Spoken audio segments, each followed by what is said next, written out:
dia, pessoal. Tudo bem? Mais um webinar organizado pela Verot, tá? Até a gente está dando alguns minutinhos para o pessoal, para todo mundo conseguir entrar, né? E até falando para vocês, passando um recado, né? Para a gente começar aqui nosso webinar. A Verot está fazendo um movimento de todo mês organizar webinars técnicos com assuntos assim relevantes para o mercado.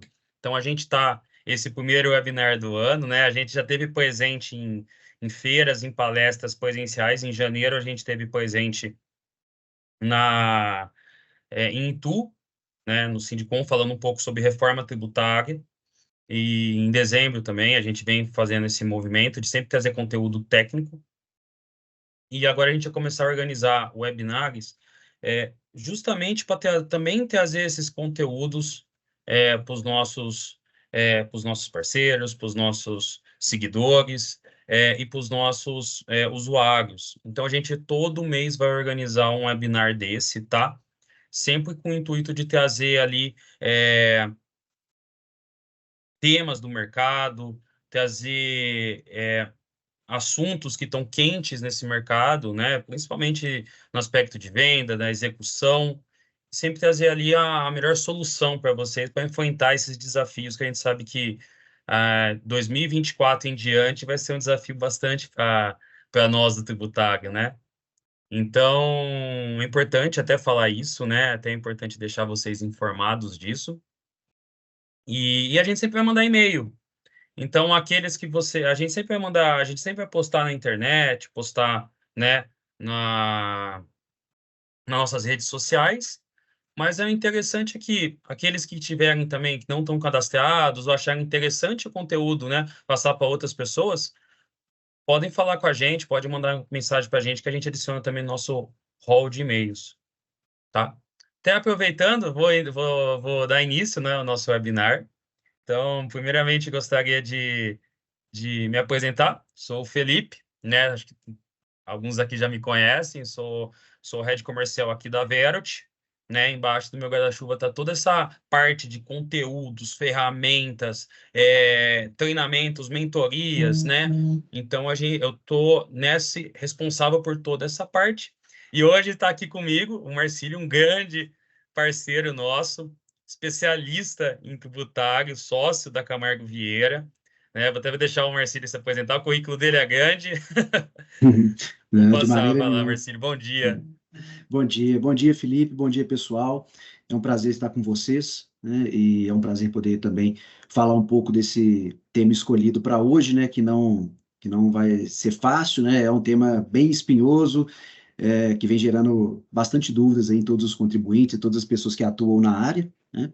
E me apresentando, meu nome é Marcílio Vieira, eu sou sócio do escritório Camargo e Vieira. Né? Nós estamos sediados em Belo Horizonte, temos também a filial em São Paulo, né? Atuamos no Brasil inteiro, exclusivamente na área empresarial, dentre elas a área de direito tributário. Né? E a gente vem aí enfrentando na prática essas questões relativas à subvenção para investimento e também as diversas alterações que nós estamos tendo na legislação de maneira geral. Né? Nós estamos num momento delicado aí de vivência, inclusive de uma reforma que está por vir, e eu digo também que a gente tem as mini-reformas como esse tema que a gente está tratando hoje, né? Mas repito mais uma vez, é um prazer estar com vocês aqui hoje. Eu tenho certeza que com a ajuda de todos, né, com as perguntas, com a participação de todos e aí com o apoio também, né, do Felipe, a gente vai poder esmiuçar melhor e esclarecer, né, esse tema aqui hoje.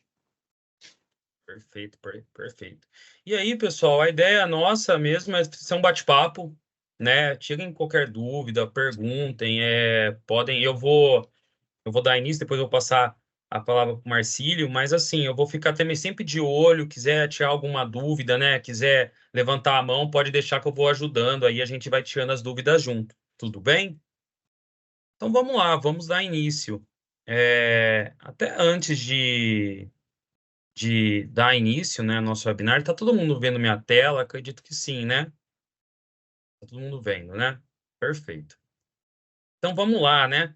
Vamos começar nosso webinar. Até um ponto antes que eu estou vendo que alguns microfones ficam desligados, né, por questão de opções da sala. E aí, se eu não me engano, acho que vocês estão com habilitado levantar a mão. Aí, o que a gente faz, né? Se tiver alguma dúvida, levanta a mão que eu habilito o telefone da pessoa, o microfone da pessoa. Tem como a gente fazer isso, tá?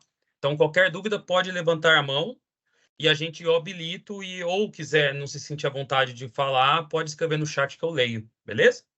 Então, vamos lá. Então, antes de falar um pouco sobre o tema, vamos voltar um pouco no passado, né? Vamos falar aí, porque a gente está falando de um tema que está tendo muita discussão desde o ano passado, mas é um tema bem antigo até, né? A gente fazendo uma linha do tempo, é um tema que, falando assim, né, de subvenções e tudo mais, né? É um tema que começou lá em 64. Então, com a Lei 4506, ela define o tratamento fiscal das subvenções para investimento, né? E nisso começa a criar muita discussão em cima do tema, né?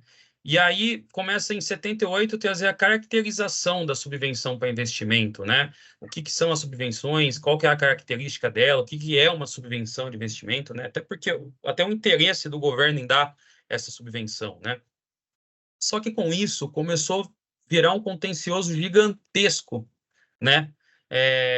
Entre 78 e até 2014, porque tinha muito debate entre o que era subvenção, o que caracterizava uma subvenção de investimento, né?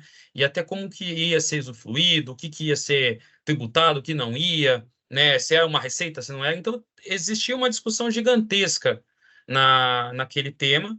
Eis que em 2014 veio a Lei 12.973, que ela adequou, né, as regras do IFRS, né, e colocou uma confirmação, e colocou bem o que seria uma subvenção, né, o que seria, tentou deixar claro o que seria subvenções, né.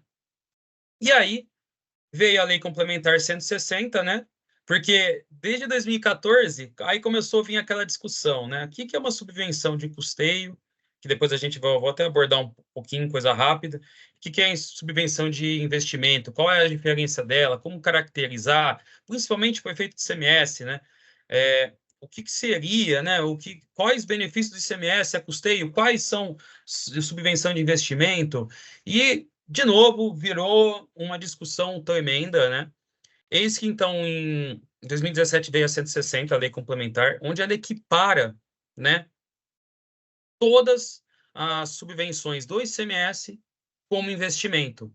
Então, meio que acaba aquele debate, né, de saber o que é o quê. E aí começa a vir um monte de COSIT em cima de COSIT, e aí eu trouxe algumas COSITs aqui de 2020 até 2023.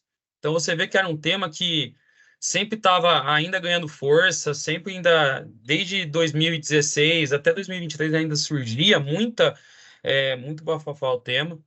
Então, ainda existia uma discussão, né? E aí, até falando um pouco sobre essa discussão, né? Como eu tinha falado, né? Na verdade, é, subvenção sempre foi um tema muito disputado no Brasil, né? Era sempre um tema muito que gerava muito litígio no CARF, no judiciário, e assim gerava muita discussão, né? Então, poucas palavras, né? Sempre havia uma confusão entre subvenção de custeio e subvenção de investimento, né? E assim, sendo bem claro, né, para a gente pensar e imaginar de uma forma assim, numa forma técnica, porém simples, o que é uma subvenção de custeio? É destinada a cobrir despesa operacional da empresa. Ponto. Né? O que é a subvenção para investimento? É voltada para o crescimento organizacional, um benefício, né? Justamente para a empresa crescer naquela região, né? Para desenvolver naquela região. Então, qual que é o interesse do governo em dar essa subvenção, né? Qual que foi sempre o interesse, né? Justamente é trazer investimento para o país, né? Sempre justamente trazer benefícios para as empresas sitiadas, né? Então, ela tinha que trazer alguma contrapartida, vamos dizer assim, né? Então, ela separou em dois momentos, custeio e investimento, daí começou a vir essa discussão. E lá em 2017, né, para simplificar essa complexidade, né, veio a Lei Complementar 160, onde ela equipara todas as subvenções como subvenção de investimento. Então, ela fala que a partir daquele momento, todos os benefícios ali, todos os incentivos fiscais de ICMS que a empresa recebia, não tinha mais discussão, todas iam ser subvenções de investimento. Então, eu lembro que antigamente, né, eu lembro que quando eu trabalhava com auditoria, eu lembro que quando a gente ia auditar as empresas, a gente tinha muita discussão com, com a parte fiscal, com os heads, com os head techs das empresas, porque a gente sempre entrava nessa discussão de classificação, né? De que é custeio, o que é investimento. Então tinha muita discussão esse tema. Eu lembro que a gente sempre caía numa discussão, toda vez que a empresa recebia, eu lembro que a gente caía nessa discussão com a empresa. Eu lembro que, né, era meio conturbado o assunto. E aí, em 2017, virou a chave, falou assim, não, a partir desse momento, tudo é investimento. E assim, querendo ou não, por mais que em 2017 teve ali uma mudança, ele teve uma equiparação, né? Ele falou, ó, a partir de agora tudo é igual, é, ali gerou uma discussão. Ali gerou uma discussão e acabou fomentando uma discussão sobre os incentivos fiscais no reflexo com o IRPJ e CSL, né? Porque começou a descadear um monte de coisa. Porque qual que era a discussão, né? A partir da Lei 12.973, o artigo 30, ele fala que as subvenções de investimento, elas não seriam tributadas por IRPJ. E a partir do momento que você equalizou todos os benefícios todos os incentivos de ICMS como uma subvenção de investimento, na teoria você poderia ir lá e excluir, né? Ele não ia integrar a base do IRPJ. E aí começou a vir a discussão, né? Mas, poxa, o que é... Então tá, todos os incentivos de ICMS é uma subvenção ou não? Só aqueles que têm crédito otorgado, só aqueles que estão dentro da Lei Complementar 160, que tem lá a lista, né, dos benefícios do Estado, ou redução de base pode ser equiparado, uma isenção pode ser equiparado. E aí, como é que é o tema, né? E aí começou a vir de novo a discussão, que eles tentaram ajustar e no fim acabaram gerando mais discussão. Então, esse tema começou a ficar bem forte, principalmente falando de estados, né? E aí começaram a pensar, poxa, se de acordo com o artigo 30 da Lei 12.973, eu posso excluir subvenções, né, da minha base. E a Lei Complementar 160 está falando que todo incentivo de ICMS é uma subvenção de investimento, poxa, obviamente, né, até um passo antes, né? Lembrando que subvenção você tem que ser reconhecida como uma receita, né? Ela acaba resultando no aumento do patrimônio lá, tem que ter uma reserva de lucro disso. Poxa, mas então quer dizer que tudo que está lá eu vou poder excluir do IR. E aí começou a vir essa discussão, principalmente, né, no lucro real, né? Porque até trouxe o trecho da lei. Na época, né, vocês podem ver que aqui eu coloquei aqui qual era o texto antigo, que ele foi revogado agora em 2023 pela 14789, eu até trouxe também, até para deixar todo mundo atualizado, mas voltando lá em 2017, né, ele deixava claro que as subvenções para investimento, inclusive mediante a isenção ou a redução de impostos concedida como estímulo à implementação ou expansão de empreendimentos econômicos e as doações feitas pelo poder público, não serão computadas na determinação do lucro real, desde que sejam registradas em reserva de lucro, a que se refere ao artigo 195, né? E aqui eu trouxe até o primeiro, o segundo, né, que ele fala que essa reserva de lucro, né, da absorção do prejuízo e do aumento do capital, né? E aí, em paralelo a isso, eu trouxe a Lei Complementar 160, que ela cita o artigo 30, né? E aí ela fala que os incentivos e os benefícios fiscais financeiros relativos ao imposto, né, serão considerados subvenções para investimento. Ou seja, a partir desse momento gerou a discussão.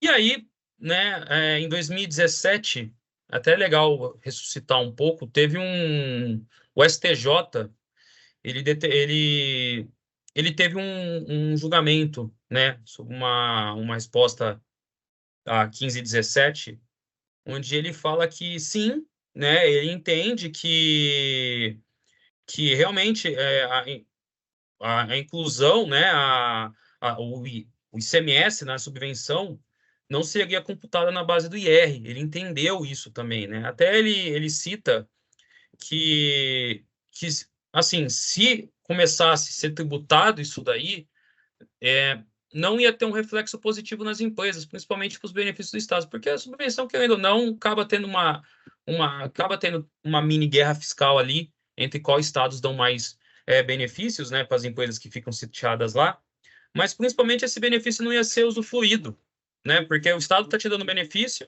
só que aí você está tributando esse benefício, né? Então, no final do dia, talvez o benefício não seja tão interessante.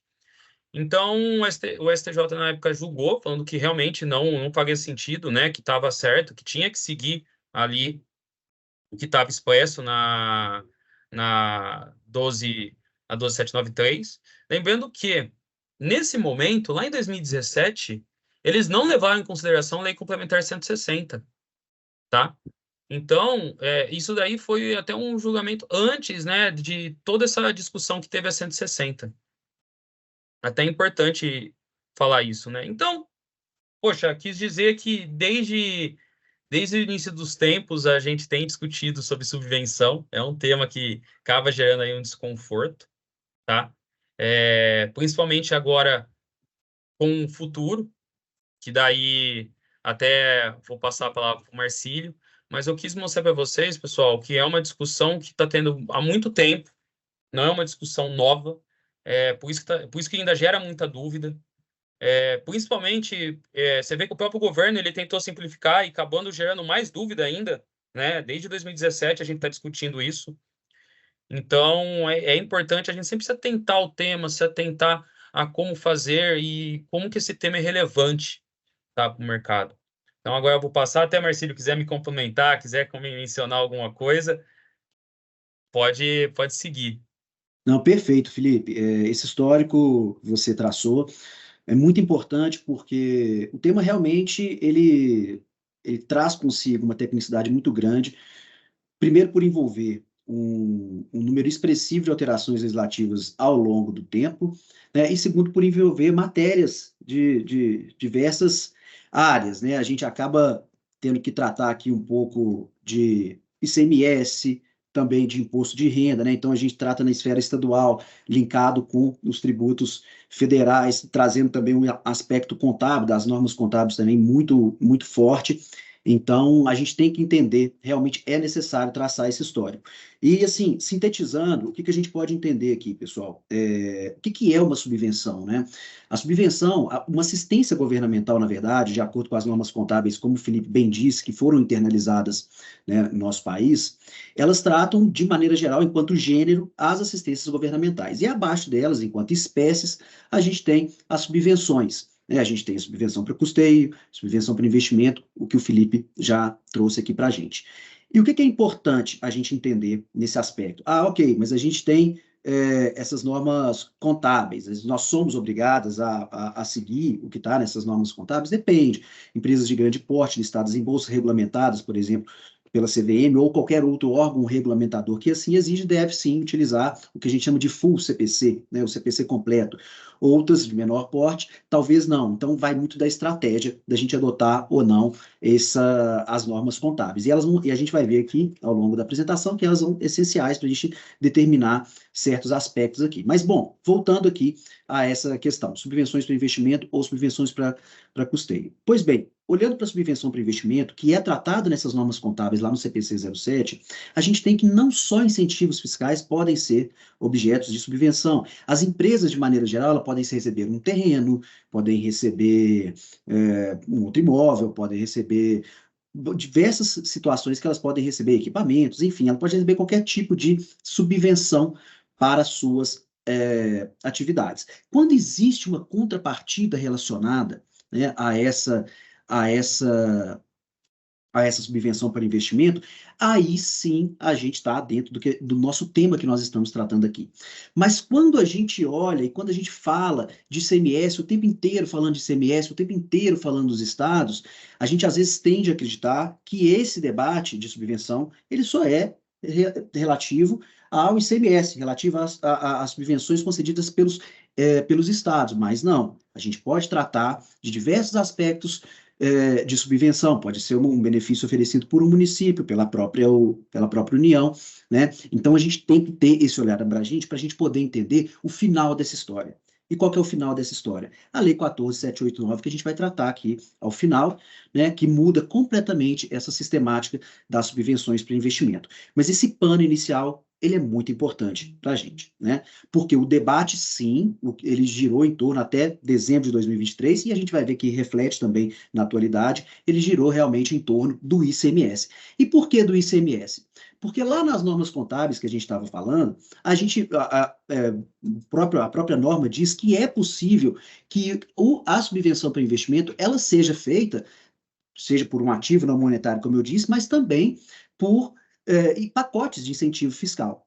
E, sendo dessa forma, né, podem ser no formato de benefícios de tributos estaduais, como é o nosso caso aqui que a gente está estudando, o ICMS. Né? E de que forma que esse benefício ele pode ser concedido às entidades, às sociedades? E aqui a gente vai ver que esse aspecto também ele é, tratado especificamente para as empresas optantes pelo regime de tributação do lucro real, porque justamente essas entidades que podem obter esse benefício de exclusão da base tributável do imposto de renda e contribuição social. Pois bem, então esses pacotes de incentivo fiscal, ele podem vir na forma de uma redução de alíquota, uma redução de base, pode vir como um diferimento, né? Ou pode vir também, como o Felipe bem mencionou, também na forma de um crédito presumido do imposto. Né? Esse crédito presumido, a gente vai ver, ele realmente tem esse debate específico sobre ele. Mas o que acontece? Após todo esse histórico que nós vimos, essas discussões, né, o CARF foi abarrotado, ele foi provocado a se manifestar sobre isso por diversas vezes. Né? E o que era trazido lá o que era essa discussão? Como a gente viu, como a subvenção para investimento existe uma contrapartida, a Lei 12.973, quando ela sofreu alteração pela Lei Complementar 160, que acabou por alterar o artigo 30, né, da 12.973, a contrapartida era a expansão do empreendimento econômico. Né?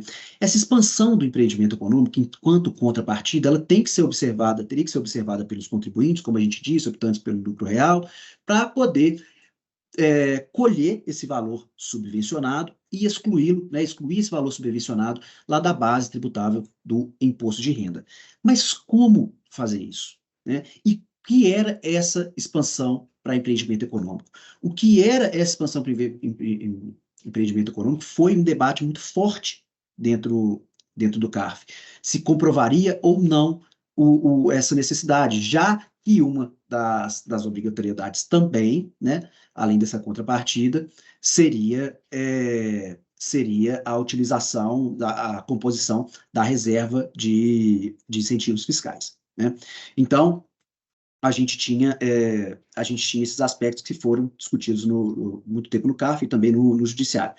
Pois bem, a gente teve em 2017, ali do ponto de partida, quando o Felipe me passou a palavra, a gente teve o julgamento do RESP 1.517.492, né, que foi de relatoria da ministra Regina Helena Costa. Naquela oportunidade, o que se restou consignado ainda? Que os créditos presumidos de ICMS, eles não seriam base tributável, eles poderiam ser excluídos da base tributável do imposto de renda e contribuição social, mas não na discussão relacionada à subvenção para investimento, e sim enquanto ofensa ao pacto federativo, né? Ou seja, se um ente federado conceder um benefício, né, fiscal, não poderia a União vir e tributar, né, exigir a sua parcela ali da tributação em cima desse benefício. Então, aqui a gente teve uma segregação muito grande. Aquilo que a gente viu em relação para a subvenção para investimento, com a exigência da contrapartida, de realização de reserva de incentivos fiscais, essa conta de reserva de incentivo fiscal, inclusive, que foi trazida lá pelas normas contábeis, pela 12.973, na época da 12.973, que introduziu essa conta, né, uma conta abaixo da reserva de lucros. Então, teve uma segregação muito forte nesse julgado em relação a isso, o que foi, de certa forma, um ponto muito favorável para os contribuintes, né, já que totalmente segregado daquelas exigências do artigo 30. A Receita Federal interpretou isso muito bem? Com certeza não. Então, a gente ainda com o julgado, né, do STJ, a gente ainda tinha ali alguns questionamentos, e a Receita, diante de soluções de consulta, né, rebatendo aí que, na verdade, não era bem assim, que não poderia excluir. Teve até uma discussão muito grande em São Paulo, a respeito dos créditos outorgados, porque a Receita também falava que, ok, você vai excluir os créditos presumidos da base do IR, então você está abrindo mão dos créditos que você recebeu naquela operação e, portanto, você vai ter que tributá-los. Então, é o estorno do crédito. Né? Teve um debate também para tolir um pouco esse benefício dos contribuintes nessa figura do crédito presumido. Mas, bom, o ponto é, e o que a gente tem que entender nesse momento, é que a gente teve essa segregação dos assuntos, né, entre crédito presumido e os demais benefícios, incentivos fiscais. Bom, a discussão não parou por aí, e a gente chegou no ano de 2022, o STJ teve mais uma manifestação em sede de recurso repetitivo, ou seja, aqueles recursos que são afetados pelo Superior Tribunal de Justiça, para a gente ter ali uma definição e ser observado por todos os tribunais. Né? Em 2022, a gente teve o RESP 1.968.755. Às vezes, quando as pessoas estão tratando desse assunto, elas não trazem esse julgamento aqui, mas ele foi muito importante. Por que ele foi muito importante? Porque aquela manifestação da ministra Regina Helena Costa, lá naquele primeiro julgamento do crédito presumido, foi pela composição da primeira turma. Né? E aqui a gente teve a segunda turma se manifestando a respeito disso. E a segunda turma disse o seguinte: olha, não tem como haver, é impossível haver a exclusão, né, das receitas de subvenção dos demais benefícios de ICMS da base de cálculo do IR, né, pelo sistemática do Pacto Federativo. Ou seja, quando ela fala que os demais benefícios de ICMS não podem ser excluídos da base de cálculo do IR pela discussão do crédito presumido, ele está afirmado. Então, o crédito presumido, a gente pode observar a figura do Pacto Federativo, né, para não incidência na base do IR. Portanto, nesse momento, a gente teve uma reafirmação do Superior Tribunal de Justiça nesse sentido. E ela disse que, a respeito dos demais benefícios, deveria-se haver a observância aos requisitos trazidos pelo artigo 30 da 2973, ou seja, compor reserva de incentivo fiscal e ser observado ali as contrapartidas de expansão do empreendimento econômico. Isso em 2022. Né? E para separar, para ter essa segregação entre o crédito presumido e os demais benefícios, o tribunal naquela época usou os conceitos de grandezas positivas e grandezas negativas. O que isso significa? Por que, inclusive, pessoal, é importante a gente tratar disso? Por que o crédito presumido tem esse tratamento diferente? Porque a gente enxerga isso na contabilidade de uma maneira muito mais fácil, porque, de fato, aquele crédito presumido, ele já transita ali pelo resultado de maneira muito mais evidente. Por quê? Quando a gente tem os demais benefícios de ICMS, costuma se registrar, quando não se adota as normas contábeis do CPC 07, né, especificamente, da gente registrar o que era devido numa operação normal, né, enquanto a contrapartida do passivo e do resultado, essa contrapartida como se fosse uma operação normal, para depois a gente chegar no que foi a receita de subvenção. Já registrava-se em uma operação somente, né, em um registro somente, ali o crédito devido, o valor devido de ICMS. Então, essa não utilização do CPC 07 para essa contabilização, como se no resultado devido fosse sem o incentivo fiscal e após o incentivo fiscal, evidenciando, trazia o que o tribunal chamou naquela época de grandeza negativa, ou seja, a gente não se enxergava aquilo. Então, por isso, essa segregação muito clara entre crédito presumido e os demais benefícios. Bom, a discussão para por aí? Novamente, não. Né? A gente segue a partir de 2022, né? E em 2023 a gente teve o principal julgado, né? Que é inclusive o que está na nossa tela aqui. Aliás, não, vai ser isso tudo que eu disse, está nesse slide aqui, né? Só complementando, então, antes de chegar no tema 1182, só tratando do PIS e COFINS em todo esse cenário que a gente está debatendo aqui, a gente teve também a figura do PIS e COFINS sendo tratado. Né? A respeito do PIS e COFINS, era muito claro e era muito tranquilo lá pelas legislações, né, de implementação da norma, que ela já não seria os créditos os incentivos fiscais e as subvenções para investimento a título de ICMS não faz composição de base para efeito de PIS e COFINS, inclusive sem a necessidade de observância das contrapartidas. Né? Um ponto importante é que essa discussão chegou no próprio STF, e é esse tema que, inclusive, a gente está vendo na tela, o tema 843, né, crédito presumido de ICMS, né, que ainda está pendente de julgamento, né? Então, a respeito disso, a gente ainda vai ter uma manifestação para efeitos de PIS e COFINS do próprio STF. No início desse julgamento, a gente já teve uma grande maioria de votos favoráveis ao contribuinte. Contudo, houve um pedido de destaque para ser julgado no plenário virtual, então, por esse motivo, ainda está pendente esse tema 483. Mas, para efeitos de PIS e COFINS não cumulativo, a gente já tem, né, para as empresas do lucro real, a gente já tem isso pacificado na necessidade, da desnecessidade de observar as contrapartidas para a exclusão da base de cálculo. Né? Então, e, por gentileza, Felipe, se puder passar o slide para a gente chega no nosso tema 1182. Pessoal, até aqui tudo bem? Show. Até colocando um ponto, o Alwendi mandou uma dúvida. Falou assim, bom dia. Para o lucro presumido, as subvenções para investimento devem ser tributadas pelo IR, CSL e o PIS e COFINS? Acho que já pega uma emenda do que você está conversando, né? Sim. Não, essa discussão ela nunca houve para efeitos de crédito presumido, ela já não é exigível, já não se tributa. Eventualmente, é interessante observar o caso concreto, pode ter acontecido, mas já não, a gente já não tinha essa dúvida, então já não acompanha a base para efeitos das empresas optantes pelo regime de tributação do lucro presumido. A divergência mora mesmo nas empresas do lucro real. A discussão sempre foi em cima do lucro real, né, Marcílio? Sempre foi. Isso. Porque o impacto é gigantesco, né?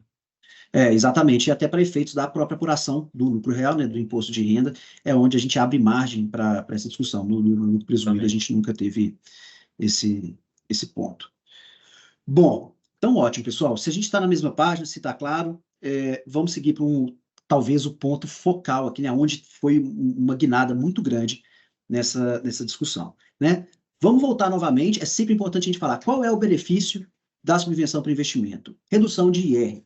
Né? Então, quando a gente tem a exclusão dos valores subvencionados a título de incentivo fiscal, a gente tem uma redução da nossa apuração do imposto de renda e contribuição social, justamente pela exclusão desse benefício da base. Ah, mas eu estou num cenário de prejuízo. Vai ter um aumento de prejuízo e depois aqueles valores vão ser utilizados, né, para absorção do prejuízo nas próximas competências. Mas o impacto ele vai ser sempre na apuração do lucro real. Né?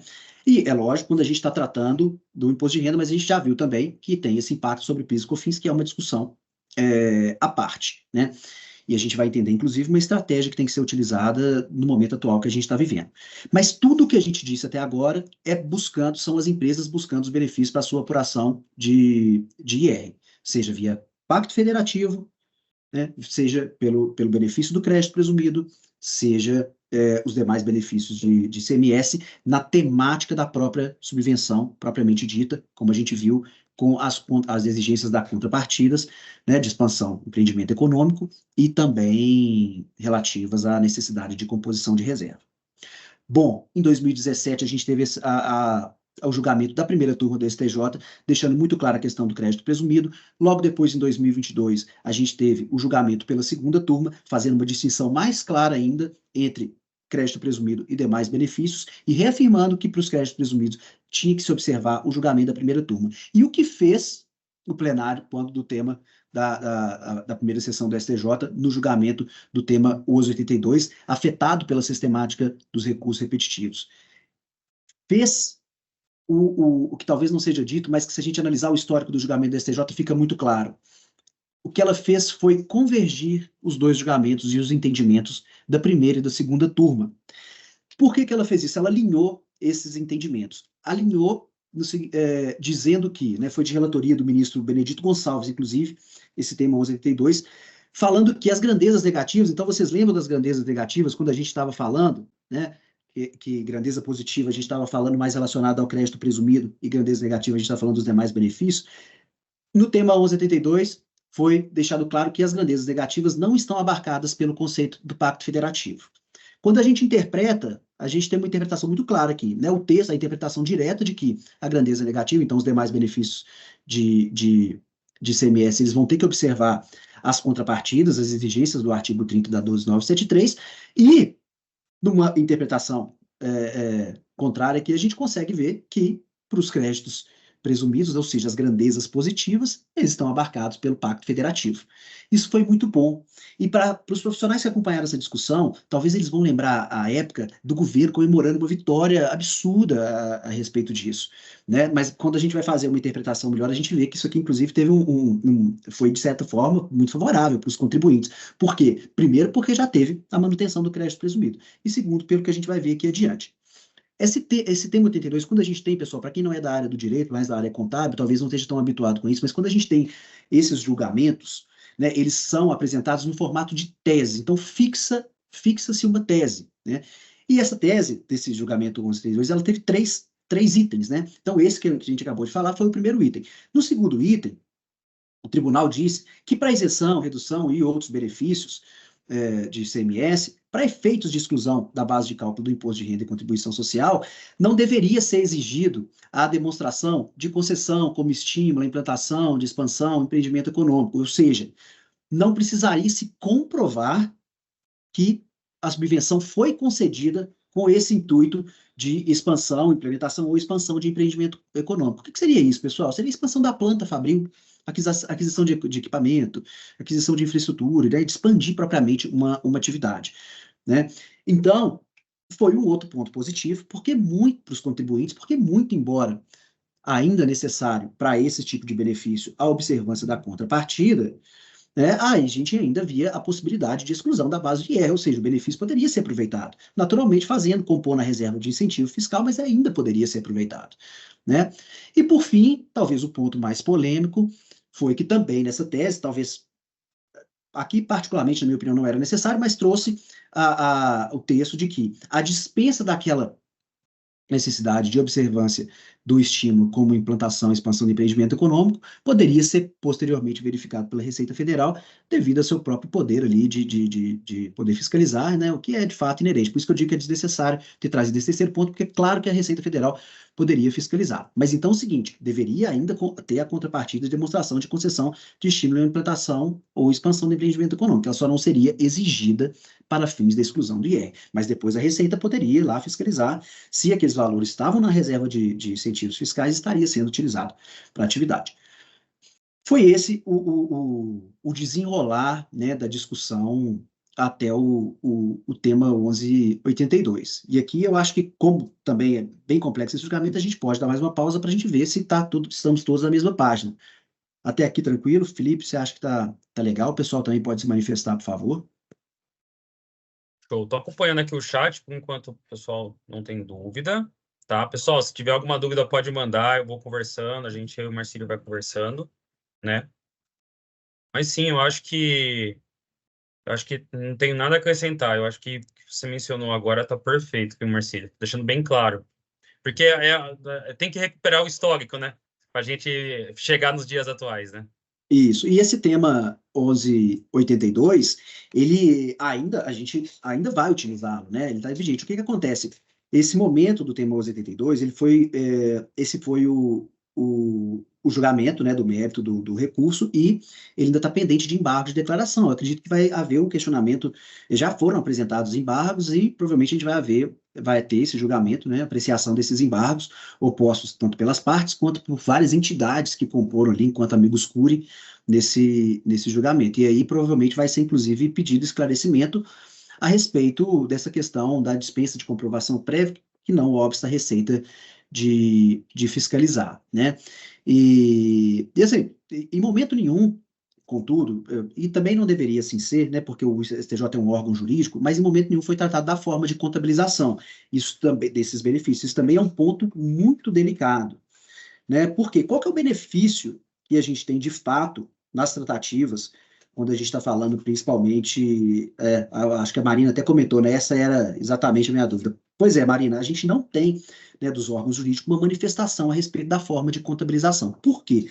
O que que a gente tem, né, aqui? Como eu disse, a gente há a necessidade de observância do CPC 07, principalmente quando ele diz, né, que a gente deve se registrar a operação como se devido fosse, para depois a gente ter essa receita, a receita da subvenção evidenciada para fins de exclusão, principalmente quando a gente está tratando dos benefícios de ICMS que não o crédito presumido que tem, né, a sua tratativa especial, como a gente viu.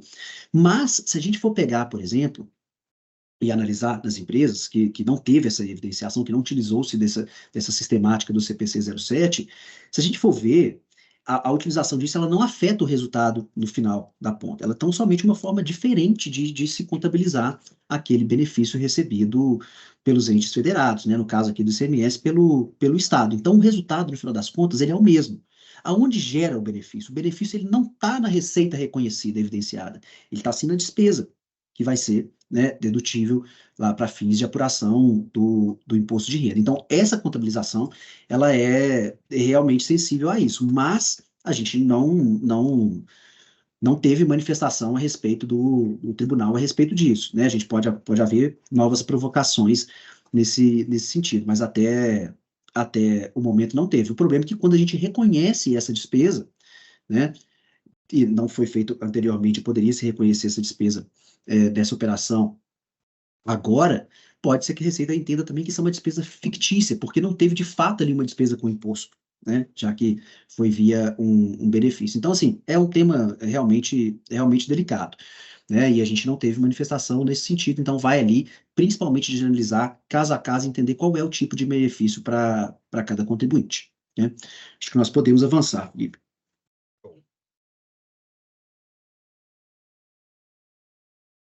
Bom, Agora o negócio pega. aí, bom, até isso tudo, pessoal, a gente teve até dezembro de 2023, né? E aí chega em 2024, a gente tem um cenário totalmente diferente. Não especificamente em 2024, porque os contribuintes eles foram, entre aspas, amaciados com a medida provisória 1185, que já tratava do tema e foi convertida na Lei 14.789, né? E o que que a gente tem nesse momento, pessoal? Uma pá de cal nessa discussão toda que a gente está tendo aqui. Absolutamente completa, muda totalmente a sistemática com a edição dessa Lei 14.789 para fins do tratamento das subvenções. As subvenções agora elas passam a ser sujeitas a imposto de renda e contribuição social, e PIS e COFINS, né. A gente teve, inclusive, a revogação dos dispositivos que tratavam das legislações não cumulativas para PIS e COFINS, a gente teve a revogação dos dispositivos, então a gente passa a ter essa necessidade de reconhecimento das subvenções na base de cálculo do imposto de renda, justamente pela revogação do que a gente citou aqui várias vezes, artigo 30 da 12.973. Então, nesse sentido, a gente começa por aí, né? Tem que se tributar. E, em contrapartida, né, em benefício, tem-se o crédito fiscal de 25%, o crédito fiscal do IR mais adicional, né, sobre as subvenções, que pode ser recebido pelo contribuinte, né, após esse reconhecimento da receita na base do IRCS, né, via habilitação na Receita Federal. Né, pelo próprio sistema ECAC, a gente tem essa habilitação. Né, a gente precisa de ter um ato concessivo, né? Vamos aqui entender melhor, numa maneira geral, essa 14.789.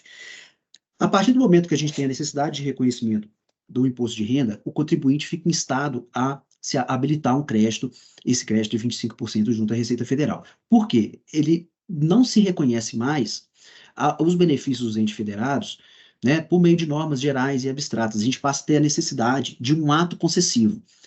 E por que esse ato concessivo? Para a implementação e expansão do empreendimento econômico. Então, aquela contrapartida que a gente vinha lá de expansão do empreendimento econômico, aqui fica muito claro que só será possível ter uma subvenção para o investimento, né, para fins de efeito de habilitação de crédito fiscal, por um ato concessivo do ente federado específico para um novo empreendimento, né, ou expansão do empreendimento já existentes. Então, somente após o recebimento de um ato concessivo e a habilitação do crédito junto à Receita Federal, o contribuinte, e após todo o reconhecimento da receita dentro de um exercício, o contribuinte poderia, ao final, habilitar para receber parte desse crédito no montante de 25%. A gente vai entender, inclusive, esse cálculo logo mais, vai ficar mais claro, né? Só que o que que acontece? Para complicar um pouquinho mais a vida do contribuinte, a gente não está falando de um crédito de 25% relacionado à receita, e sim à despesa. Porque esse crédito ele está limitado às despesas de depreciação, amortização, exaustão ou despesas com locação, especificamente em relação a essa expansão do empreendimento econômico. Então, assim, né, praticamente um ponto final do benefício é uma redução absurda, é um crédito que a gente vai ver que ele não é fácil de se conseguir por todos esses requisitos que eu disse aqui até agora, né? E também porque ele depende de uma comprovação vasta, né, específica daquele empreendimento econômico ou de um empreendimento, uma nova localização geográfica, né? Então, assim, o ato concessivo, que geralmente a gente não tem, a gente vê que a maioria dos benefícios eles são concedidos via regulamento de ICMS, que são relativos a normas gerais e abstratas, ou normas concretas e absolutas, quando a gente tem esse ato concessivo especificamente, que também pode surgir uma concessão se aquele tratamento diferenciado, tratamento tributário diferenciado, ou tratamento tributário setorial, quando os entes federados estados concedem incentivos fiscais especificamente para um setor, por exemplo, né, se eles seriam ali considerados ou não um ato concessivo, né? Eu acredito que não, porque pelos termos da lei, aquele ato concessivo ele tem que ser individual, né? Então, sequer esses tratamentos tributários setoriais poderiam ser considerados para fins de habilitação desse crédito que a gente está falando aqui da 14789, mas sem sombra de dúvida será uma discussão, né?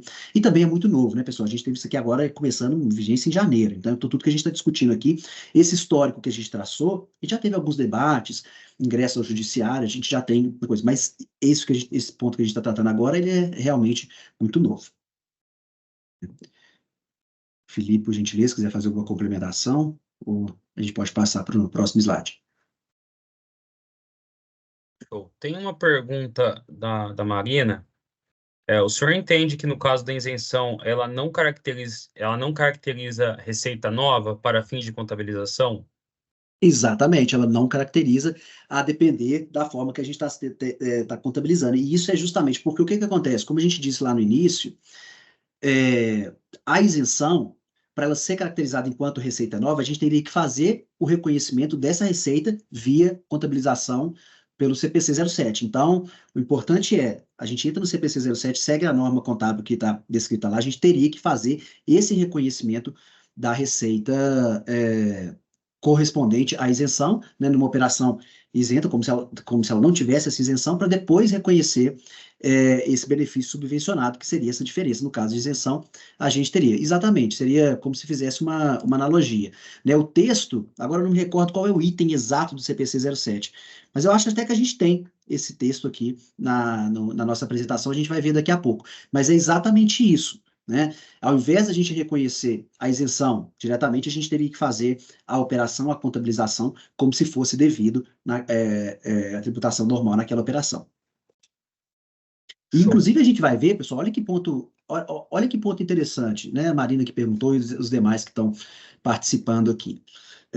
Contabiliza-se ou não usando as normas contábeis CPC 07. Agora, nesse novo cenário, se a entidade, se a sociedade não for obrigada ao full CPC, né, ou seja, as grandes entidades regulamentadas pela CVM, etc., não se torna interessante fazer essa contabilização via CPC 07. Por quê? A gente estaria trazendo uma receita nova, né, teria apresentando uma receita que seria passível de tributação pelo PIS e COFINS.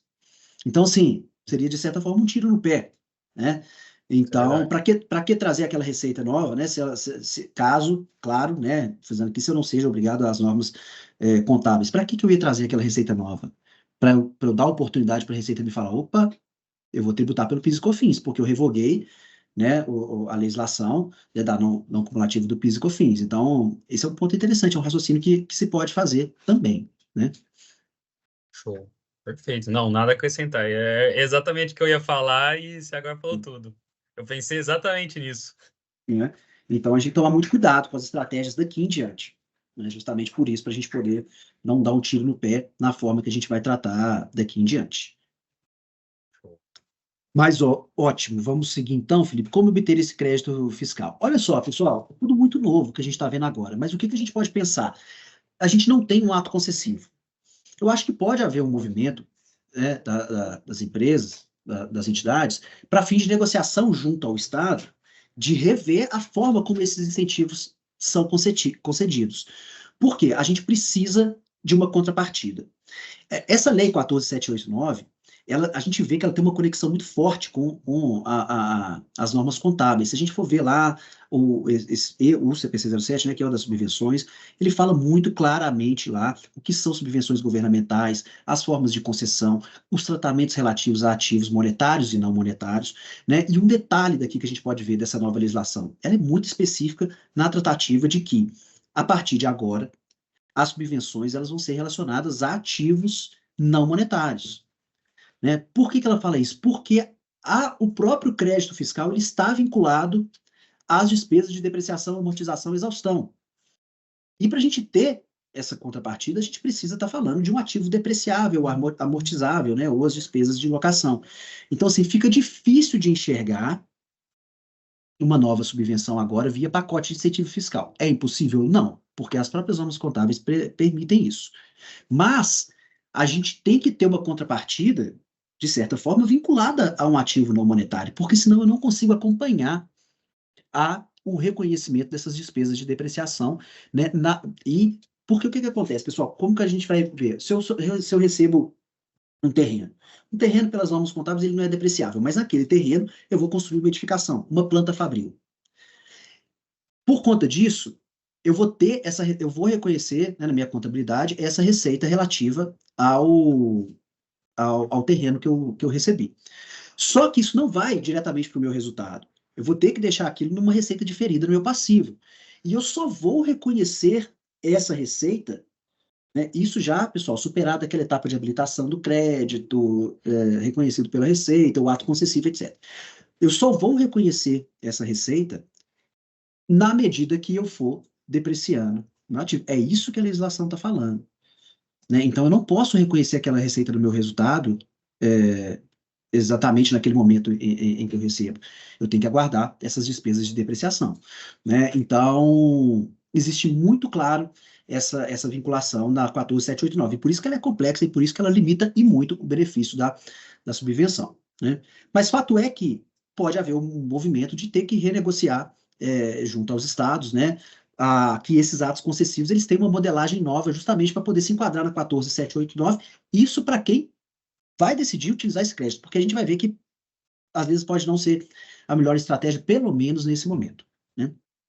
Escolha de estratégias da localização geográfica. Bom, uma mini guerra fiscal, pode haver? Pode, porque se a gente tem um ente federado concedendo os atos concessivos, estimulando os contribuintes a implantar seus novos empreendimentos naquela localidade, né, estrategicamente o contribuinte pode sim optar por onde ele vai dar início ao seu novo empreendimento, a sua nova planta fabril, por exemplo, né, para fins de obtenção desse benefício de habilitação do crédito, né? E um ponto, pessoal, aqui ressaltando, a gente já disse isso no início, mas é bom que fique muito claro. Não só Estado, a gente não está falando só de incentivo fiscal. Aqui, principalmente para efeitos da 14.789, pode ser diversas formas de benefício, né, como eu disse. Inclusive, para efeito da 14.789, talvez não vá ser reconhecido a questão dos benefícios fiscais. Mas pode haver pelo município, né, para efeitos de ISS, pela própria União. Então, assim, é bom a gente descolar um pouco o nosso raciocínio, que fica realmente, por conta muito do histórico disso, vinculado aos incentivos de ICMS. Habilitação do ato concessivo. O contribuinte, na posse desse ato concessivo, ele vai habilitar lá no ECAC o seu benefício. E para isso ele pode ter uma aprovação tácita, se a Receita não responder em 30 dias, ele tem aprovação tácita aí dessa habilitação. Então, olha a etapa, vamos pegar aqui uma linha do tempo. Ato concessivo, habilitação, aprovação tácita ou expressa pela Receita Federal. Se ela se manifestar, a gente vai ter uma autorização expressa, se não, tácita em 30 dias. A partir disso, as receitas de subvenção vão poder ser tratadas para efeitos de habilitação do crédito fiscal lá na ponta. né? Então, é só as receitas que estão a partir daquela aprovação da habilitação junto à Receita Federal. Podemos seguir.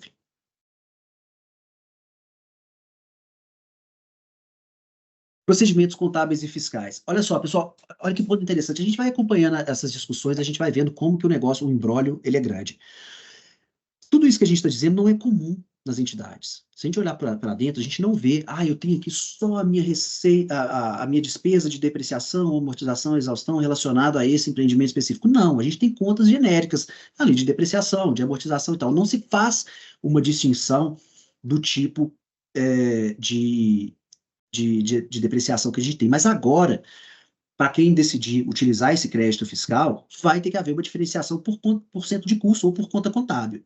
Não tem como ser diferente disso. Por quê? Somente aquelas despesas de depreciação que estão vinculadas ao novo empreendimento, né, ou expansão do empreendimento já existente, elas vão ser passíveis de habilitação do crédito. Porque, como eu disse, esse não é um crédito vinculado à receita, isso é um crédito vinculado à despesa. Então, por que a existência desse centro de custo dessas contas contábeis? Porque essas contas específicas que a gente tem da depreciação genérica e depois a gente joga para a conta específica relativa à expansão do empreendimento econômico, é ela que vai ser referendada, né, nas contas referenciais lá da ECF, né, que já tem um campo específico na ECF, o campo 29 do registro 630, que é um campo automático, que de acordo com as contas referenciais criadas no novo layout da ECF, e que a gente vai alocar as despesas específicas de depreciação, amortização relativas ao novo empreendimento econômico ou expansão do empreendimento já existente, é que vão refletir no percentual de 25% automaticamente no campo 29 do registro N630 da ECF. Então, assim, a partir de agora, não tem como, a gente vai ter que, para efeitos, para quem optar por habilitar esse crédito, utilizar esse benefício, vai ter que fazer esse reconhecimento proporcional aí, né, e separado por cento de custos. Pessoal, tudo certo até aqui? Felipe, alguma consideração? Podemos seguir? Podemos seguir, ninguém tem nenhuma dúvida. Pessoal, vai mandando aqui no grupo que daí eu vou depois conversando com o Marcílio, tá? Fiquem à vontade, não existe nenhum tipo de dúvida errada ou não. É para tirar, para a gente falar sobre o tema e fomentar o tema. Perfeito. Então, aqui eu acho que a gente até já adiantou, né? A receita não pode ser reconhecida de uma só vez, ela vai ter que ser proporcional. Essa legislação, o governo, ao linkar as despesas à receita, o reconhecimento da receita pela depreciação, pelas despesas com depreciação ou locação, realmente foi delicado, porque isso não é uma questão fácil de ser feito. Mesmo porque a gente pode ter haver diversas contrapartidas desse novo benefício aqui, né? Então, assim, a gente pode ter uma contrapartida, por exemplo, que não seja especificamente para um ativo monetário. A gente pode ter, por exemplo, uma contrapartida, eu te concedo essa subvenção para você manter, por exemplo, uma folha de pagamento, né? Por exemplo, manutenção de uma folha de pagamento. Ok, é uma contrapartida, mas isso não é um ativo, isso não é depreciável, né? Mas a interpretação que pode ser feita da nova legislação é que, ainda que eu tenha uma contrapartida nesse sentido, eu vou ter que observar as despesas de depreciação, amortização e tal, para efeitos do reconhecimento dessa receita. Então, é algo bem complexo. Eu acredito que isso vai ser objeto de discussão, né?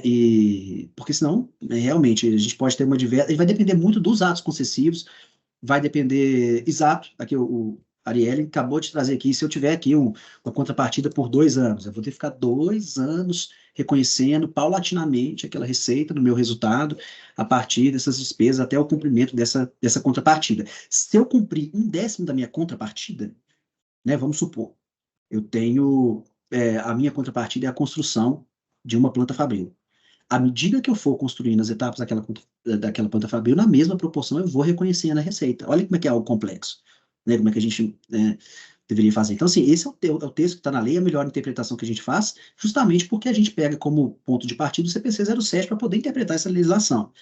Mas é isso, como a Arielle bem colocou aqui, se a gente tem 2 anos ali com contrapartida, vão ser 2 anos ali com essa contrapartida. Não só reconhecendo a receita em relação a contrapartida, mas também observando, para efeitos de habilitação de crédito, as despesas de depreciação, amortização, exaustão ou locação naquele período, em determinado exercício. Se a gente está no regime de apuração trimestral, de lucro real, né, ali, ou se for anual, da mesma forma, ali a gente não contabiliza isso nas estimativas e só lá no final, na apuração do resultado no final do exercício. Então, assim, realmente é complexo, né? E aqui também a gente trouxe o exemplo da fábrica, que foi o que a gente usou, é o que fica mais palpável para fins didáticos, para a gente entender, mas realmente a gente vai depender da forma dos atos concessivos que virão, né? E que pode, eventualmente, sim, ser por um pacote de incentivo fiscal, mas ele vai estar ali atrelado, sem sombra de dúvida, a uma contrapartida. Ou para efeitos de aproveitamento disso. É lógico que a gente vai continuar tendo, via normas gerais e abstratas, os outros benefícios de ICMS, mas eles não vão ser, definitivamente não vão ser, se não tem um ato concessivo e não tem a contrapartida muito especificada ali, eles não vão ser objetos dessa nova lei. Vai ser objeto, sim, das discussões que a gente ainda pode ter em relação à discussão que a gente teve no passado e que a gente vai ver aqui agora adiante. Olha só um exemplo prático, pessoal. Vamos ver aqui como que a gente tinha antes, então. Então, antes dessa nova lei, a gente tinha partindo do pressuposto que a gente já tem uma receita reconhecida, né, superadas todos esses debates que a gente teve aqui até agora. Chegamos ali numa receita de subvenção. Então, a gente tinha, antes de 2023, né, uma receita para subvenção de investimento de 200 mil que não seria tributável. Né? Vamos desconsiderar, para efeitos didáticos, pessoal, todas as outras operações. Vamos tirar um retrato, uma foto, um foco só relacionado à receita aqui para subvenção, para a gente poder entender, porque senão não dá. Esses 200 mil eles não vão ser tributáveis. Da mesma forma, a gente teve, naquele determinado período, uma despesa de depreciação, locação, amortização, etc., de 150 mil, que vai ser dedutível para efeitos de imposto de renda. Né? Então, a gente tem um resultado fiscal negativo ali de menos 150 mil. Naturalmente, a gente não vai ter pagamento de IRCS e, naturalmente, a gente não vai ser tributado para efeito de PIS e COFINS, porque lá atrás as legislações do PIS e da COFINS não cumulativos já nos tinham permissivo para não tributação das subvenções para investimento. Vamos ver agora como que isso ficaria. Né? Agora, superado tudo isso que a gente trouxe aqui e partindo já da receita reconhecida, a gente teria 200 mil, que passa a ser tributável, né? A gente teria uma despesa de depreciação de 150, da mesma forma dedutível para fins de imposto de renda, contribuição social. Então, a gente teria um resultado fiscal de 50. Né? Qual que é o ponto? Esse resultado a gente teria IRCS, né? Como tributável.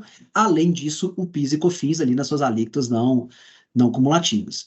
Né? Então, a gente teria um total de tributos a pagar de R$ 86.500, né? Mas, lembrando, a gente pode habilitar o crédito da despesa de depreciação.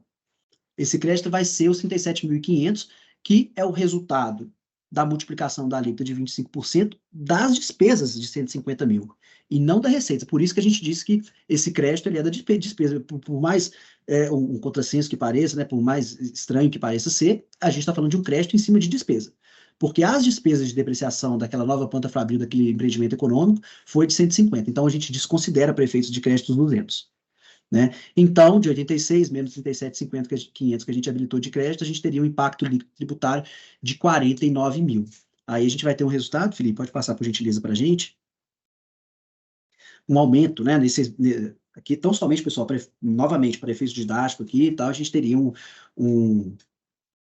um aumento, né, de uma redução do benefício de 75,5% na apuração líquida ao longo do tempo. Por quê? Porque isso aqui é um exemplo para a gente poder entender que, na realidade, aquela receita não seria reconhecida de uma vez, a depreciação não seria reconhecida de uma vez, o crédito fiscal seria habilitado ao final do exercício. Então, mas, no frigir dos ovos, né, lá no ponto final, a gente poderia ter aí uma redução do benefício da subvenção para investimento de maneira geral. Né? Não quer dizer que vai ser nesse percentual trazido aqui, porque a gente tem normas outras tantas variáveis, inclusive as outras operações que pode resultar ali em lucro ou não da operação, né, da entidade, mas sem sombra de dúvida, para efeito de benefício que a gente diz que é utilizado para as empresas optantes pelo lucro real, subvencionadas, né, que tem ali benefício de ICMS, como a gente viu lá atrás, realmente, assim, uma pá de cal nesse benefício ficou muito complicado. Podemos seguir, Felipe. Vou comer uma aguinha aqui.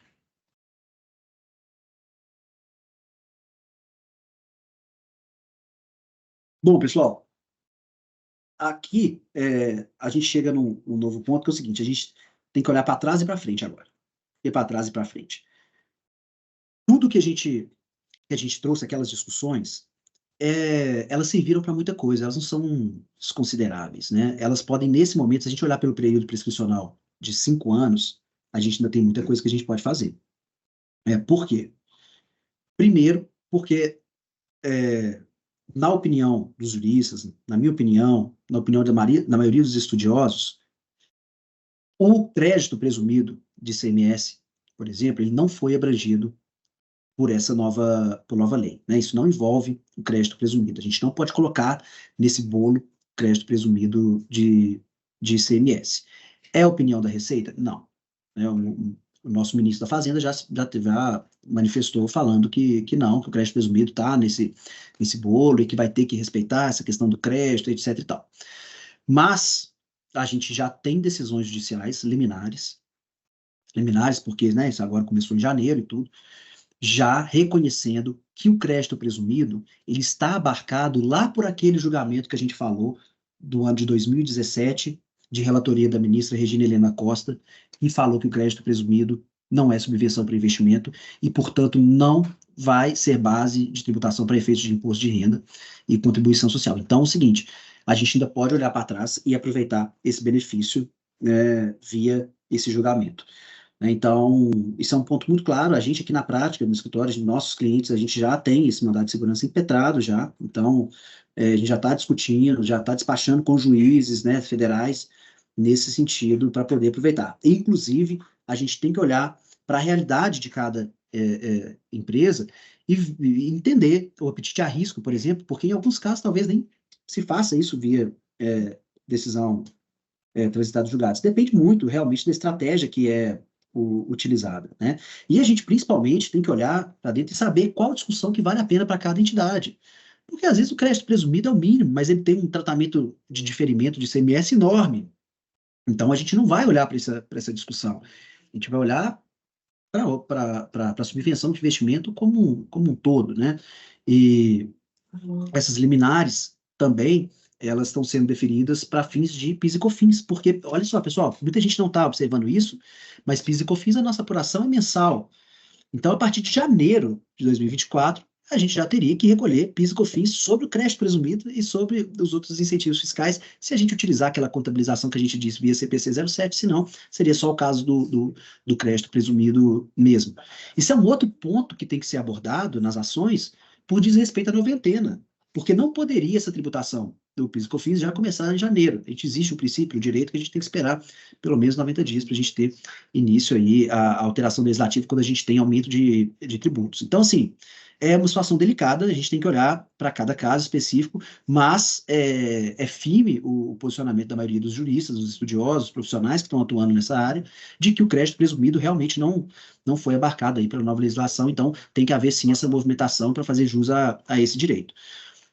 E os demais benefícios fiscais que a gente tem que observar, a contrapartida, reserva de lucro, etc., também pode ser feito pelo passado, né? No presente não tem mais jeito, a subvenção acabou da forma que ela era, né, para esse tipo. A gente pode até aprofundar na discussão de que também não seria receita tributável para efeitos de imposto de renda, fiscofis e tal, mas é uma discussão um pouco mais complexa que ela não está sendo tão abordada. Mas, para trás, perfeitamente, a gente pode olhar e fazer o aproveitamento dessa forma. A gente vai fazer via ajuste na ECF, e entra naquela discussão de como fazer. A gente não vai mexer na contabilidade, né? A gente não vai retificar essa lei, a gente vai trabalhar via ajuste na ECF. Se não foi feita a contabilização via CPC 07, a gente evidencia isso por meio de planilha de cálculo, né? Mais uma vez, a depender da estratégia de cada empresa, pode se fazer de maneira administrativa ou judicial, né? Então, isso muda também vai muito da estratégia, se eu tenho possibilidade de compensação com os tributos no futuro e tudo. Então, uma coisa muito delicada e muito ampla e extensa para a gente entrar aqui agora. Mas fato é que, ainda que não seja benefício de crédito presumido, a gente pode buscar, né, benefício para trás para as entidades. Naturalmente, quando a gente olha para o período prescricional dos últimos 5 anos e observa um cenário de superávit, de lucro nas entidades, fica mais fácil, porque a gente tem que lembrar que sempre a gente tem que constituir reserva de lucro. Então, a gente precisa de ter caixa, porque esse valor já foi distribuído ao sócio. A gente precisa ter caixa para compor a reserva de incentivo fiscal. Se eu não tiver, nas próximas apurações, se eu não tiver lucro nos exercícios passados, nas próximas apurações eu vou ter que compor essa reserva de incentivo fiscal. Então, pode ser feito dessa forma, né? Como eu disse, o mais importante é o tipo de incentivo. E aí uma questão que a Marina trouxe, né, do CPC 07, registra-se o imposto total no resultado, como se devido fosse, em contrapartida uma receita de subvenção equivalente a serem demonstradas, um deduzido do outro. Né? Então, essa é a forma de contabilização via CPC 07, que a gente tratou lá atrás para algumas situações, né, e veio falando muito aqui no decorrer da nossa apresentação. E a figura da judicialização. Depende da estratégia de cada cliente, depende do tipo de incentivo. Então, isso é muito caso a caso, realmente. Né? Eu posso citar alguns casos, inclusive, que a gente trabalha aqui no escritório, que a gente optou por essa nova tratativa, né, a partir da 14789, de judicializar, de impetrar mandado de segurança para ter o reconhecimento e a exclusão dessas subvenções da base de cálculo, tanto do PIS e COFINS quanto do imposto de renda. Aí tem gente que já tinha essa ação, né, anteriormente, porque já tinha essa discussão relacionada aos créditos presumidos e aos demais benefícios fiscais. Mas, ainda assim, por estratégia, a melhor prática seria uma nova judicialização, porque ali a gente tá tratando de novas condições para imposição daquilo. Então, o que acontece? A gente tem aqueles, ainda que tenha trânsito em julgado, porque a gente já tem manifestações do STF de que esse trânsito em julgado ele é feito para uma determinada situação de fato e tempo, né? E agora, como a gente tem uma nova legislação, a gente teria um novo fundamento para se discutir isso. Então, a melhor estratégia, em termos jurídicos, seria uma nova ação, né? Ou seja, ação ordinária ou mandado de segurança, mas seria essa nova estratégia aí para se discutir essa nova lei. Até uma dúvida, Marcinho, uma dúvida para ver qual é a sua opinião. Então, falando ali de passado, né? Quando a gente vamos pensar em dois créditos diferentes, tanto do crédito otorgado e aquele crédito oriundo de redução, deferimento e tudo mais, que são coisas que acabam sendo distintas. Uhum. A sua opinião, por exemplo, vamos falar a primeira tentativa, o crédito presumido, otorgado, depende do estado. Você acredita que esse crédito em si, o passado, ele poderia tomar isso de forma administrativa, ou mesmo assim ele tinha que ingressar? Pensando no passado, pensa que ele nunca excluiu o presumido do IR, nunca, nunca, nunca. Uhum. Você entende que no passado ele poderia vir excluído administrativamente, ou ele teria que ingressar com uma ação e aí discutir o tema? Esse é o crédito presumido, é uma dúvida. Uhum. E o crédito, aí sim, aqueles créditos que geram discussão, redução, diferimento, isenção. Aquele lá, você acredita que ele também deveria ingressar com uma ação? Como seria esse movimento desses dois créditos? Pensando no passado. Do futuro Uhum. eu entendo, concordo com você, tem que ingressar com uma ação, tem que discutir por causa da 14789. Mas Uhum. falando de passado, como é que você interpreta esses dois momentos? Olha, Felipe, o crédito presumido para trás, vamos colocar assim, ele seria mais tranquilo. Seria muito irresponsável eu falar assim, pode fazer administrativamente, que não vai ter problema nenhum, porque a gente sabe, a gente conhece a nossa Receita Federal, né? Sim. Mas para trás, o crédito presumido, por a gente já ter essa manifestação do STJ, lá no 1.517.000, passível, faça administrativamente, é uma coisa mais tranquila de se contingenciar, né? Os demais benefícios, compondo a reserva, cumprindo todos os requisitos do artigo 30 da 12973, também acredito que poderia ser feito, pode ser feito, né, de maneira administrativa, mas é um pouco mais delicado, são créditos realmente, depende muito se a gente está tratando de um diferimento, de uma isenção, e de que forma isso realmente foi contabilizado, né, é um pouco mais delicado. Mas se a gente colocar ali, justamente por conta daquela discussão da Receita de concessão via incentivo, expansão do empreendimento econômico. A gente tinha, de fato, a Receita autuando lá no passado, em virtude disso. Então, eu acho um pouco mais delicado. Né? Perfeito, Muito perfeito. difícil dizer é X ou Y, né? Mas, assim, É, crédito presumido é mais tranquilo e os demais a gente talvez tenha que analisar ali mais detidamente. exato. E até mesmo para o crédito presumido, ele teria também que respeitar a reserva de lucro se ele quisesse ir pelo administrativo, quisesse ser um pouco mais arrojado e fosse pelo administrativo. Assim, ele não, o crédito presumido, como a gente a gente tratou aqui, ele não está vinculado à subvenção de investimento, ele não precisaria da reserva de incentivo fiscal. Por um Certo. conservadorismo, eu já vi alguns casos, empresas fazendo, né? Eu já peguei casa em que era crédito presumido e havia a composição da reserva, né? Então, a discussão ali era somente se tiraria a obrigação daquela reserva, se ela não era necessária ou não, né? Perfeito, perfeito. É uma dúvida, por que que eu fomentei essa dúvida, né? Porque é uma dúvida que muita gente tem. É. A gente recebe muita nesse sentido, né? Principalmente falando ali quando a gente vai quando os usuários vão usar a nossa ferramenta para realizarem o cálculo dentro de seus clientes, é uma Uhum. dúvida que sempre fica, porque a gente sempre, né, a gente sempre pensou nesse tema, sempre trazendo várias metodologias de cálculo, né? Justamente por causa dessa discussão. É. Então, a gente tem lá 4 metodologias, uma delas é em cima do crédito presumido, onde a ferramenta identifica automaticamente o presumido dentro da apuração do ICMS. Isso. E aí o pessoal sempre ficava com essa dúvida, falava assim, poxa, eu posso voltar e fazer administrativamente? A sua ferramenta está me apontando um crédito, estou vendo aqui, faz sentido. Isso. E aí se aí, posso voltar? Não posso. Se não, poxa, beleza, essa é a metodologia quarta, né? Que é o É. presumido. E a um que está pegando diferimento, isenção e redução? Tá dando mais valor, né? Tá dando É. um valor gigantesco. Será que eu posso voltar e vir retificando? Ou senão eu tenho que ingressar com uma ação, né? Eu tenho que entrar esse tema com discussão. E é bem É. legal você ter comentado sobre isso, porque gera bastante dúvida, viu? Ainda gera. Principalmente do passado, né?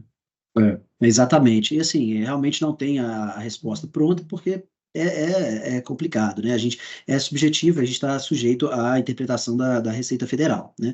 Mas a gente pode dizer que crédito presumido a gente tem boas ferramentas para se discutir, porque se opta por fazer de maneira administrativa, porque a gente tem que entender isso também. Há uma judicialização, há um movimento de judicialização hoje muito grande, né? Então, o que acontece? Já chega a nova lei, os profissionais já vão ali ingressando. Isso, às vezes, essa judicialização em grande volume, às vezes, nos faz ter reflexo de péssimas decisões, porque os primeiros vão chegando lá, né, nas instâncias superiores. Às vezes, a forma como aquilo é provocado nos tribunais superiores nos geram decisões ruins, sabe? Mal, com más composições, muito obscuras ali, porque às vezes não se foi provocado da maneira devida. Então, assim, a gente tem que tirar esse estigma mesmo que é necessário judicializar para tudo. Não, existem diversas estratégias, né? A gente tem que olhar porque a Receita Federal acredita, né? Então, por exemplo, não tem no novo texto a questão do crédito presumido, não foi tratado, né? E a gente teve manifestações públicas do ministro da Fazenda. Bom, isso é um indicativo de quê? Isso é um indicativo de que eu vou ser fiscalizado? Bom, pode se interpretar que sim. Mas a gente vai sempre também se basear com base em entrevistas. Então, olha só como é que a gente. Olha que linha que a gente chega de discussão, Sim. né? A gente vai muito do nível de conservadorismo mesmo ali, de cada entidade, necessidade de caixa, enfim, pelo menos na forma que a gente trabalha, né? Aqui, pelo menos a forma que eu analiso isso junto com a minha equipe. Né, a gente tem profissionais especializados no contencioso, consultores especializados na parte de tax mesmo, ali, olhando para essa parte mais contábil e tudo. Né? Então, a gente olha para esses dois lados, apresenta tudo ao cliente e ali é tomada a decisão. Melhor caminho, né? Acho que acredito que quando você coloca as cartas na mesa com o cliente, toma a decisão junto com ele, acho que é o melhor caminho a ser seguido, né? Exato. E até o Master Max Contabilidade falou que tinha uma dúvida, só que não sei se não deu tempo de escrever a dúvida ou não, mas se quiser também eu posso habilitar o microfone, tá? Ou quiser mandar aqui, a gente pode seguir. Ah, tá, beleza. Ah, já esclareceu. Tranquilo. Então vamos lá. Por nada. Bom, e é isso, pessoal. A gente já alcançou aqui a nossa 1h20, né, Felipe? Eu acho que se você quiser trazer mais algum ponto. Pessoal, é muito assunto para pouco tempo, é difícil mesmo esgotar, né, a subvenção para investimento aqui em um programa, né? Até posso conversar com o Felipe, a gente pode retornar aqui novamente para trazer, porque fica muito, a gente arruma correria aqui para tratar de tudo, para deixar o mais claro possível, né? Mas eu fico aberto a esclarecer dúvidas. Aqui nesse slide tem o meu LinkedIn, eu tenho uma newsletter que eu posto novidades sobre esse e demais temas também, então vocês podem ficar à vontade para mandar mensagem por lá. E também já fico à disposição do Felipe, nós, né, além de tudo, nós somos grandes amigos aí, parceiros da área, então estou sempre à disposição para a gente poder tratar de mais algum ponto relacionado a isso. Perfeito, perfeito, Marcílio. Até um ponto, tá, pessoal? Eu vou divulgar esse material, tá? Para todos aqueles que estão inscritos, né? Aqueles que não deram tempo para se inscrever, podem depois entrar em contato, a gente vai compartilhar esse material. O Marcílio, como bem disse, né? Está totalmente à disposição. Sigam ele no LinkedIn, muito legal os artigos. Até, Marcílio, eu sempre acompanho os artigos que você posta. É muito, assim, é uma leitura fácil, dinâmica, ser sempre muito esclarecedor. Então, acho que para nós que vivemos nesse mundo, a gente tem que se ajudar, né? Principalmente nesse mundo tributário, que agora vai virar um manicômio, né? Exatamente. Eu agradeço, Felipe. Obrigado. Imagina. E sim, Priscila, até respondendo sua dúvida, sim, a gente vai também disponibilizar a gravação. A gravação sempre é um pouco mais complicada para divulgar, porque geralmente ela carrega muito. Às vezes, né, foi 1h30, provavelmente vai passar de 1 GB. Mas a gente vai tentar alguma forma de tentar divulgar, ou até mesmo o comercial, né? Manda e-mail para vocês, falando assim, olha, aí ele manda numa linha direta para vocês, acho que fica um pouco mais fácil, né? E até a dúvida do Alex, a gente está formatando alguns conteúdos, tá? A gente vai sim falar sobre previdenciário também. Os próximos temas, eu acredito que vai ser do ST no PIS e COFINS, né? Que também está tendo bastante discussão o tema, né? Então a gente vai tentar também fomentar esse tema também entre todos. E eu acredito que ele vai ser o próximo. E o previdenciário vai entrar depois numa linha, tá? Mas a gente vai fazer o seguinte, a gente vai fazer um calendário e divulgar nas nossas redes sociais, divulgar para vocês. A gente está só organizando isso. E aí vocês já se programam. Mas com certeza a gente vai falar sobre o tema também, que é um tema bem bacana ainda mais para esse ano, tá? E eu agradeço a presença de todos também. Como o Marcílio bem disse, eu também estou à disposição, quiser conversar. A Verot hoje em dia possui uma ferramenta, né? Eu vi que tem alguns usuários nossos aqui. Aqueles que não utilizaram a ferramenta, quiserem conhecer, podem chamar nossa equipe de CX, ela vai estar totalmente disponível para conversar com vocês. Eu vou estar disponível também, se precisarem trocar uma ideia. Como o Marcílio bem disse, ele está totalmente à disposição, tem muita experiência nisso. Então a gente está aqui, a gente trouxe bastante, a gente sempre vai fomentar cálculos novos, né? Então a gente está, como eu bem disse no passado, né? A gente fez 4 metodologias que a gente entendeu ser legais para você demonstrar para o seu cliente, trazer o resultado para ele, principalmente que é um assunto que vai ganhar muita força esse ano, até por causa que virou a lei para esse ano, né? E vai refletir também agora no PIS e COFINS também, que eu concordo com o Marcílio, agora vai começar a vir a discussão em cima do PIS e COFINS, principalmente da noventena.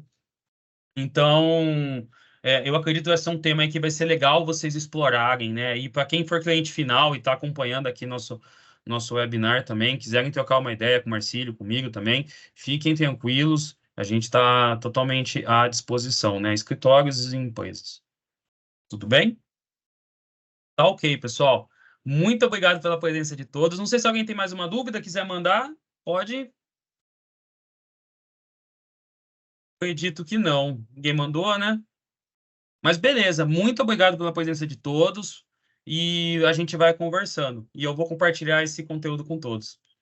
Beleza, maravilha. Pessoal, obrigado pela presença, obrigado pela participação, né? Espero encontrá-los em breve aí, para a gente poder tratar de outros diversos assuntos. Felipe, mais uma vez, muito obrigado pela atenção, pela parceria de sempre. Tamo junto.